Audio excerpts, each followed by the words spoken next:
Eh, Pras, anong hanap buhay mo nung araw? Nagpa-power show ako, chinso. Talaga namang hindi na pagmamayabang.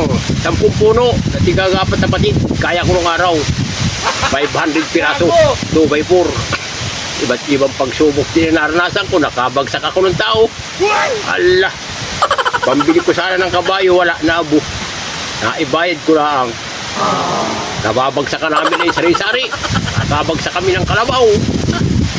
Sabi ko, ilan, ano sukat nung puno? 12. Ayun dulo. Ay, Kuya Paras, 12 mil. Ay, nabagsakan ko ang kalabaw. Nakakabagsak kami ng araw ng mga pugyutan. Puro kagat kami sa mulo, sa mukha. Naiiwanan namin ang pang chinso sa bundok, ang power show. Naandar na, hindi ko napatay at papagkagat na ako ay.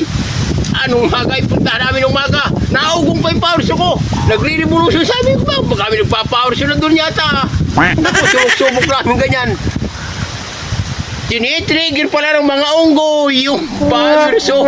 Sabi ko, aba, marunong mag-power show unggoy. Ayan yan.